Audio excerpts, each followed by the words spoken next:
Hello friends, this is Pankaj and you are watching investing with Pankaj. Welcome back. आज हम बात करेंगे एक ऐसी चीज के बारे में जो कि दो बहुत इंपॉर्टेंट चीजों को कवर करती है। पहली बात, मार्केट के मूड को कैसे पहचानें, कैसे समझें कि मार्केट अच्छे मूड में है, खराब मूड में है। ऑफ कोर्स कोई कह सकता है कि मार्केट में जिस तरह का परफॉर्मेंस देखने को मिल रहा है वो एक इफेक्ट है, लेकिन कारण को कैसे समझें। दूसरी बात, जब मार्केट खराब मूड में है या अच्छे मूड में है तो इन्वेस्टर को कैसे बिहेव करना चाहिए, इन्वेस्टर क्या कर सकता है उस सिचुएशन में। और ये दो चीजें आज हम इसके बारे में बात क्यों करेंगे, बिकॉज पिछले कुछ समय में बहुत अच्छे ऐसे इंटरेस्टिंग एग्जांपल देखने को मिले हैं जो कि हमें ये पहचानने में मदद कर सकते हैं कि मार्केट के मूड को कैसे समझा जाए।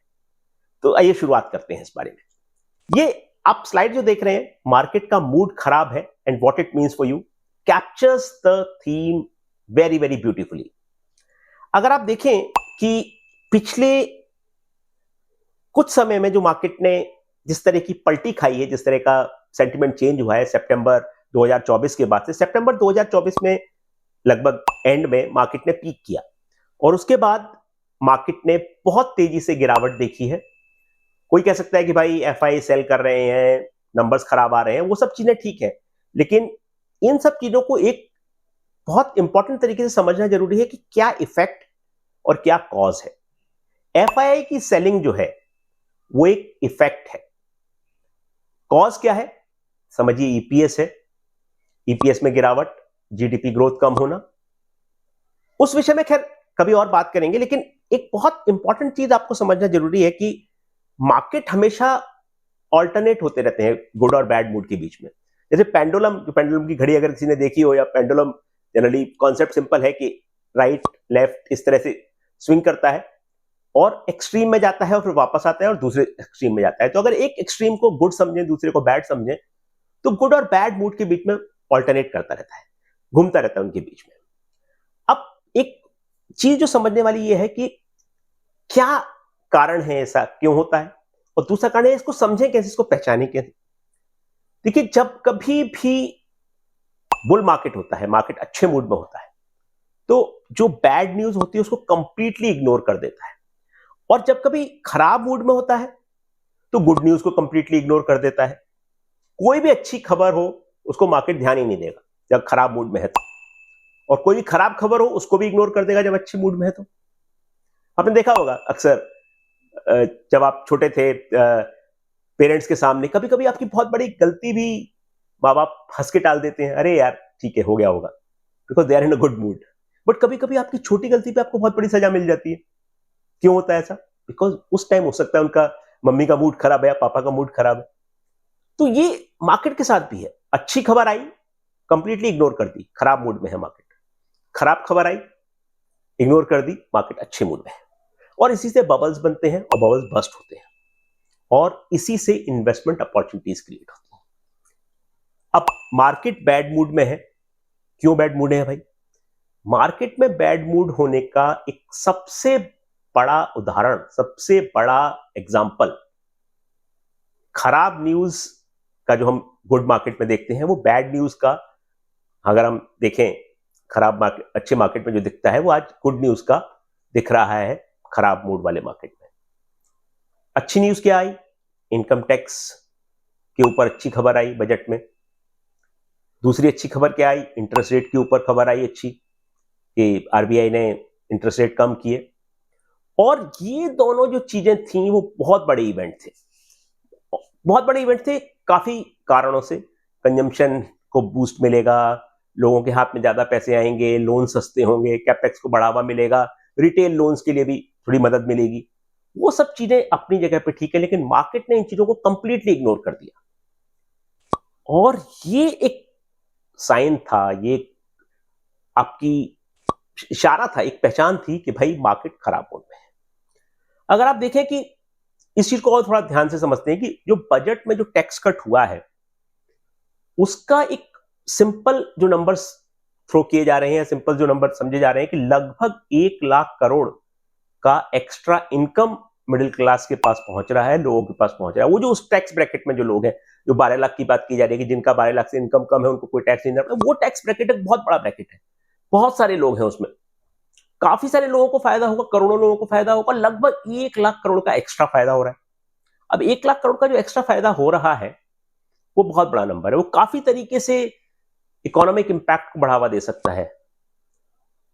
और मल्टीप्लायर इफेक्ट का सीधा मतलब ये होता है कि अगर कोई व्यक्ति ज्यादा खर्चा कर रहा है तो कहां खर्चा करेगा? मॉल में जाएगा, शॉपिंग करेगा, अच्छा खाना खाएगा, होटल में जाएगा, और ये इंडस्ट्रीज आगे और इस चीज को बढ़ाएंगी।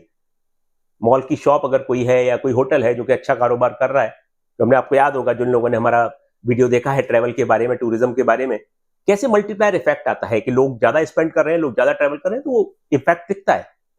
और वो चीज बहुत बड़े मल्टीप्लायर इफेक्ट के साथ, मल्टीप्लायर इफेक्ट 5 है या 10 है, मतलब 1 लाख करोड़ का 5 लाख करोड़ असर दिखेगा या 10 लाख करोड़ असर दिखेगा, वो आप उसके बारे में डिबेट कर सकते हैं। बट लगभग मोटा मोटी समवेयर इन द मिडिल, मतलब 7 से 8 गुना मल्टीप्लायर आपको देखने को मिलता है कि 1 लाख करोड़ जो मिडिल क्लास को दे दिया एक्स्ट्रा, वो डेफिनेटली इतने बड़े पैमाने पर इकोनॉमी को बूस्ट कर सकता है। एक और चीज, अब इंपैक्ट क्या हुआ इसका? देखिए, बजट आया था 1 फरवरी को, 1 फेब, और 1 फेब को मार्केट चालू था। शनिवार था उस दिन, सैटरडे था, मार्केट ने कोई रिएक्शन नहीं दिखाया खास। मंडे को मार्केट थोड़ा नीचे भी गया, और ट्यूसडे को मार्केट ऊपर गया है 1.5-2%, मतलब 1.5% से 2% के बीच में। निफ्टी और सेंसेक्स की बात कर रहा हूं मैं, बाकी बहुत सारे इंडाइसेस में क्या हुआ है क्या नहीं हुआ है वो आप देख सकते हैं, लेकिन मोटा मोटी निफ्टी और सेंसेक्स, निफ्टी 50 और सेंसेक्स की बात कर रहे हैं। तो कोई, अगर आप देखें कि इतनी बड़ी खबर आई, इतनी बड़ी न्यूज आई, और मार्केट ने कंप्लीटली इग्नोर कर दी उस सैटरडे को जब मार्केट शुरू था, बजट जिस दिन आया था उस दिन मार्केट ऑन था, मतलब मार्केट ट्रेडिंग चालू थी, कोई रिएक्शन नहीं। मंडे को कोई रिएक्शन नहीं। सिमिलरली आप यहां पे देखें कि जो पूरा का पूरा आपको ये चार्ट जो दिखा रहा है, एक 4 फरवरी मतलब 4 फेब जो कि ट्यूसडे था, उस दिन मार्केट ने थोड़ा सा रिकवरी दिखाई है, जो हम बात करें 1.5 से 2% की। और क्या हुआ उस दिन? ऑफकोर्स बहुत सारे कारण बताए जा सकते हैं, लेकिन एक बहुत इंपॉर्टेंट चीज आप देखेंगे कि एफआईआई के नेट बाइंग और सेलिंग की टेबल आपको दिख रही है स्क्रीन पे। जो आपका चौथे नंबर का कॉलम है जिसमें कि रेड और ग्रीन दिख रहा है, वो चौथे नंबर का जो कॉलम है वो आपको दिखा रहा है कि एफआईआईज क्या खरीद रहे हैं और क्या बेच रहे हैं, कितना नेट क्वांटिटी। दूसरा जो टेबल है, वो जो 3 कॉलम है, वो डीआई है, मतलब डोमेस्टिक इंस्टीट्यूशनल इन्वेस्टर के हैं। लेकिन पहले वाले कॉलम पर फोकस करें जिसमें कि तो नेट परचेज और सेल्स आपको दिख रहा है रेड और ग्रीन। उस दिन क्या हुआ है, 4 फेब को मार्केट में नेट एफआई परचेज में था, मतलब वो नेट खरीदी की उन्होंने, और ये बहुत ही रेयर था।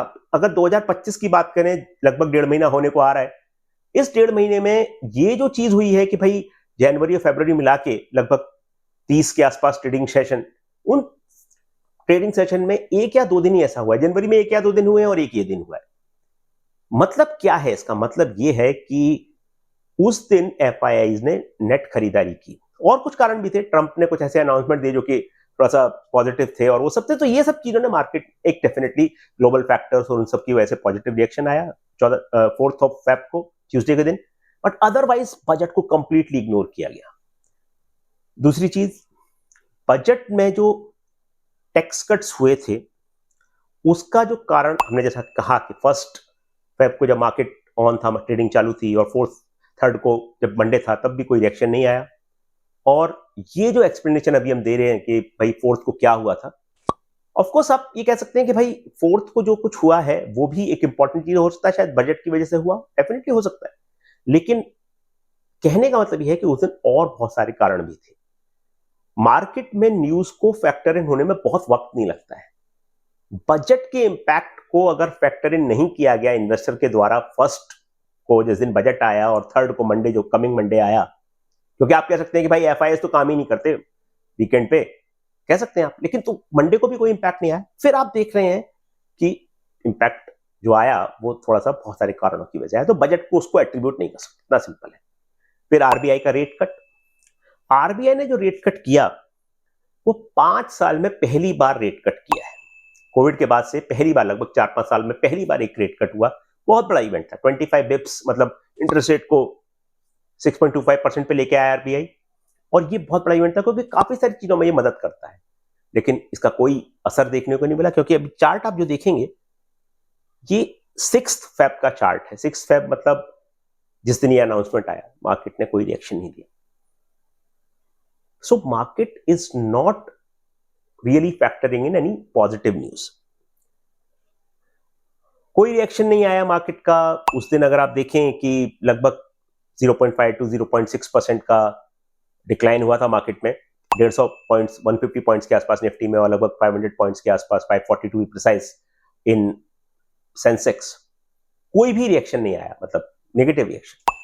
So it's very strange because whenever the rate cuts happen it always boost market, but it didn't happen that day. अब क्या टेक अवे है? टेक अवे ये है कि market is completely ignoring positive developments. और इसका मतलब एक ये भी है कि मार्केट किसी जल्दी में नहीं है, कोई जल्दबाजी में, हड़बड़ी में नहीं है कि यार अच्छी न्यूज आ गई तो खरीद लो। बेचने वाले बेच रहे हैं, लेकिन खरीदने वाले उस पॉजिटिव न्यूज की वजह से खरीदने आगे नहीं आ रहे हैं, which is a very strange thing. तो कह सकते हैं कि भाई पॉजिटिव न्यूज आई है, लेकिन लोगों को ऐसा लग रहा है कि भाई, इन्वेस्टर को ऐसा लग रहा है कि यार पॉजिटिव न्यूज तो है, लेकिन पता नहीं कब इसका असर दिखेगा, क्या होगा। तो नेगेटिविटी इतनी हो गई है, जैसे कि मार्केट में हमेशा वो ग्रीड एंड फियर वाला कॉन्सेप्ट चलता है, कि फियर वाला कॉन्सेप्ट बहुत ज्यादा है कि यार कुछ भी कर लो, इस मार्केट में कुछ होने वाले नहीं है, कुछ खास फायदा नहीं होने वाला है। और अगर आप देखें कि जो रिजल्ट आ रहे हैं थर्ड क्वार्टर के, उन्होंने इस टेंडेंसी को और थोड़ा सा सपोर्ट दिया है। इन्वेस्टर का जो फियर है उसको और बढ़ाया है। थर्ड क्वार्टर के रिजल्ट इन जनरल अच्छे नहीं है।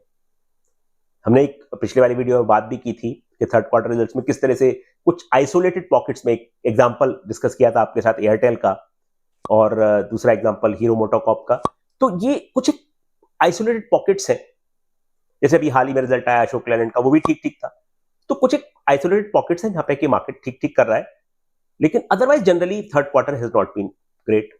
उनके ऊपर ज्यादा फोकस है लोगों का कि यार थर्ड क्वार्टर नंबर खराब है, which is a very genuine thing. But ultimately all these steps which are being taken, like interest rate का कम होना, टैक्स रेट का कम होना, ये सब फायदा करेंगे, लेकिन उसको मार्केट विश्वास करने को तैयार नहीं है, और उसको मार्केट को फैक्टरिंग करने को तैयार नहीं। कई लोग ये भी कहेंगे भाई कि मार्केट तो अभी भी एक्सपेंसिव है। अब मार्केट का एक्सपेंसिव होना बड़ी सब्जेक्टिव सी चीज है। Market no doubt absolute terms में एक्सपेंसिव है, रिलेटेड टर्म्स में हिस्टोरिकल अगर आप बेंचमार्क देखें तो एक्सपेंसिव है, लेकिन इस सब के बावजूद ये चीज तो एप्लीकेबल आपकी सितंबर के टाइम भी थी और उससे पहले भी थी। उस टाइम मार्केट इस चीज को नहीं, मतलब ज्यादा ध्यान नहीं दे रहा था इस बात के ऊपर। तो वो कभी इस बारे में और चर्चा करेंगे, लेकिन कहने का मतलब ये है कि मार्केट में जब कभी खराब मूड होगा मार्केट का, तो वो डेफिनेटली अच्छी न्यूज को कोई बहुत ज्यादा भाव नहीं देंगे, उसको अच्छी न्यूज को बहुत ज्यादा इंपॉर्टेंस नहीं देंगे, उसको इग्नोर करेंगे। रिटेल इन्वेस्टर के लिए क्या मैसेज है इसमें? ये बहुत इंपॉर्टेंट चीज है समझने के लिए कि अगर इस तरह का मार्केट खराब मूड में है, तो इस टाइम से अनरियलिस्टिक एक्सपेक्टेशन रखना रिटर्न्स के बारे में किसी भी तरह से उचित नहीं है। जो मार्केट ने परफॉर्म किया है कोविड के बाद से लगभग सितंबर 2024 तक, ऑफ कोर्स पैचेस में कभी कभी थोड़ा थोड़ा नीचे भी आया है, लेकिन overall market has perform very well. जो अप्रैल मई 2020, मतलब कोविड का टाइम था, पीक जब थी, उसे लेके सितंबर 2024 तक, मतलब वो लगभग 4.5 साल बहुत अच्छा परफॉर्मेंस था मार्केट का इन जनरल। लेकिन वो चीज जो है वो पिछले 4 महीने में बिल्कुल चेंज हुई है। उस वजह से आप ये बिल्कुल निश्चित तौर पे कह सकते हैं कि अनरीजनेबल एक्सपेक्टेशन रखना आज उचित नहीं है। अगर आपको ये लगता है कि मार्केट में आपको तब तक इन्वेस्ट नहीं करना है जब तक कि 25 से 30% रिटर्न हर साल ना बने, तो ये उस तरह की इन्वेस्टर की सोच के लिए सही मार्केट नहीं। As simple as that. If you are expecting 25-30% kind of return in 1 year, from this point it may be unrealistic. दूसरी बात, ये समय है अपॉर्चुनिटीज ढूंढने का, क्योंकि जब भी मार्केट में खराब खबर हो या अच्छी खबर हो, उसका कोई रिएक्शन इन्वेस्टर पॉजिटिव वे में ना देखें, तो उसका सीधा सीधा मतलब ये होता है कि इस टाइम पे इतना एनवायरनमेंट खराब है, सेंटिमेंट इतना खराब है कि आप अपॉर्चुनिटीज ढूंढ सकते हैं, और वो इन्वेस्टमेंट अपॉर्चुनिटीज आती हैं। जैसे अगर आपको ऐसा लगता है कि आपके पास डिप्लॉयबल कैश है, या आप उस कैश को, सरप्लस को इन्वेस्ट कहीं करना चाहते हैं, तो मार्केट में अगर 5-10% ऊपर नीचे हो भी जाए, गिरावट आ भी जाए, और लेकिन फिर भी ओवरऑल आप अगर इस चीज को देखेंगे तो 5 साल बाद या 10 साल बाद आपको ऐसा लगेगा कि हाँ यार, it was a good time, it was reasonably good time to invest. और गारंटी किसी चीज की नहीं है, लेकिन बाकी सब फैक्टर भी धीरे धीरे काबू में आ रहे हैं। जैसे हमने बात की है कि किस तरह से जब अक्टूबर नवंबर का महीना आएगा तो शायद बेस इफेक्ट से रिजल्ट कुछ अच्छा लगना शुरू हो जाए। जैसे भी जो बड़ा रिसेंट इस महीने का जो इन्फ्लेशन का नंबर आया है वो काफी अच्छा आया है, काफी मतलब कम आया है। अच्छा का मतलब कम, इन्फ्लेशन का कम होना मतलब is a positive news for the markets. तो स्टॉक वैल्यूएशन काफी रीजनेबल हो गए हैं। उसके अलावा लॉन्गर टर्म इन्वेस्टमेंट के लिए बड़ी अपॉर्चुनिटी क्रिएट हो रही है। ट्रेडर वाला मार्केट नहीं है, ट्रेडर वाला मार्केट ही बिल्कुल भी नहीं है। आज आप खरीदें कल आपका पैसा डबल हो जाए, उस तरह का मार्केट ही बिल्कुल भी नहीं है। ये पेशेंट इन्वेस्टर के लिए बड़ी तसल्ली से आप देते हैं ना कि इसका एक बहुत सिंपल सा एग्जांपल है। जो लोग शॉपिंग करने जाते हैं वो लोग बोलते हैं कि यार सैटरडे संडे को बड़ी भीड़ रहती है किसी भी मार्केट में, तो इससे अच्छा हम यार वेडनेसडे को जाएंगे या दोपहर में जाएंगे, दोपहर में भीड़ कम होती है, शाम को ज्यादा होती है।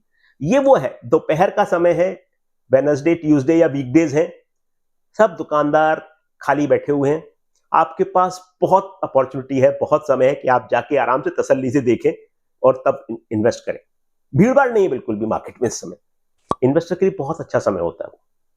सेक्टर स्पेसिफिक बेनिफिशियरीज बहुत अवेलेबल होंगे। जैसे अगर आप देखें कि मैं एक सिंपल एग्जांपल लेता हूं कि ये दो इवेंट जो हुए, बजट का और इनकम टैक्स रेट कट होने का, इसका सबसे बड़ा फायदा किसको हो सकता है? कौन ऐसे एग्जांपल हो सकते हैं, कौन से सेक्टर ऐसे हो सकते हैं? तो सबसे बड़ा सबसे इंपॉर्टेंट नाम जो उभर के सामने आता है वो ऑटोमोबाइल्स का। ऑटोमोबाइल्स एक ऐसा सेक्टर है जो कि अगर लोग ज्यादा कंजम्पशन करें, उनके हाथ में ज्यादा पैसे हों तो वो ज्यादा गाड़ियां खरीदेंगे। सिंपल, अगर रेट कम हो जाए तो ईएमआई कम हो जाएगी, इंटरेस्ट रेट कम हुआ तो ईएमआई कम हो जाएगी, तो वो गाड़ियां खरीदने के लिए एक अच्छा एनवायरमेंट क्रिएट करता है। तो ऑटोमोबाइल सेक्टर को इन दोनों चीजों से फायदा होगा। तो ये कंज्यूमर ड्यूरेबल्स वाली जो चीजें हैं उनको इन दोनों स्टेप से बहुत फायदा होने वाला है, स्पेशली ऑटोमोबाइल जैसी चीजें, क्योंकि वहां पे ऑटोमोबाइल्स में लोग लोन पे बहुत सारी चीजें खरीद रहे हैं। ईएमआई कम हो जाएगा तो फायदा होगा, इनकम हाथ में ज्यादा होगी तो फायदा होगा। तो ये बड़ा अच्छा समय है मार्केट में, जबकि आप इस चीज को सोच सकते हैं, देख सकते हैं कि मार्केट में क्या हो रहा है और सबसे इन्वेस्ट कर सकते हैं। All the best to you. Thank you for watching our videos and letting us know what you think about them. Your feedback has been very encouraging and kind. We are thankful. Our team is extremely thankful to you for all that. We'll come back with a new video, with a new topic very soon. Till then, take care. Goodbye. Thank you so much.